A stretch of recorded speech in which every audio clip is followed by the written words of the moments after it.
චමිල සසික කියන්නේ වේදිකාව ටෙලිනාට්‍ය කෙටි චිත්‍රපට නිවේදනය ආදී ඔය ඕනෑම මාධ්‍යකරණයක කරණම් ගහන්න පුළුවන් අපූරු නිර්මාණකරුවෙක්. චමිල් මීට පෙරත් වේදිකා නාට්‍ය රචනා කළා වගේම අධ්‍යක්ෂණයත් කළා.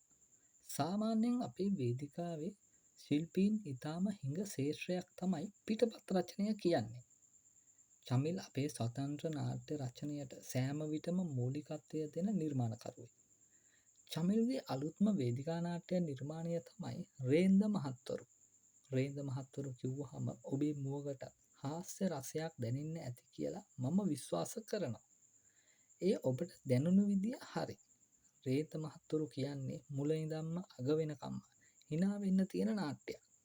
hina වෙන්න විතරක් නෙවෙයි ජීවිතයට අලුත් දෙයක් අරගෙන යන්න තියෙන නාට්‍යයක්. මේ නාට්‍ය මාර්තු 31 වෙනිදා බෙන්තොට සංස්කෘතික මධ්‍යස්ථානයේදී හවස 2:30ට සහ 4:30ට වේදිකාගත වීමට නියමිතයි. මේ නාට්‍යයේ වේදිකාවේ 6-4 දන්නා ජනකාන්ත නළු නිළියන් කිහිප දෙනෙක්ම රංගනයෙන් දායක වෙනවා. ඒ අතරින් වේදිකාවේ හීරෝ සුජීව සමන්, සම්පත් සෙනවිරත්න, සුනිල් මල්ලවාරච්චි, අරවින්ද කමල්, සුනිල් වෙද්දසිංහ, අනූ හෙලන්, රේණුකා මායාදුන්නේ සිටිනවා. ඒ වගේම මෙහි ප්‍රධාන සංවිධායක ලෙස රංගන ශිල්පී ජානක ප්‍රසාද් කටයුතු කරනවා. නිෂ්පාදන කළමනාකරණයේ අනෝජි සඳරේනු දායක වී සිටිනවා.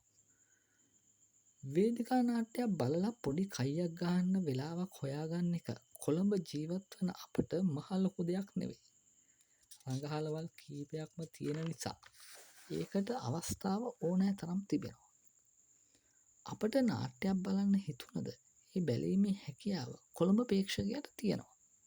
ඒත් ගමේ ප්‍රේක්ෂකයට නාට්‍යයක් බලන්න වෙන්නේ කොළඹින් පිට සංවිධානය වන එහෙම අවස්ථාවකදී විතරයි. රේන්ද මහත්වරු කොළඹින් පිට බෙන්තර වගේ ප්‍රදේශයක මංගල දර්ශනය පැවැත්වීමට තීරණය කිරීම ගැන සතුටුයි.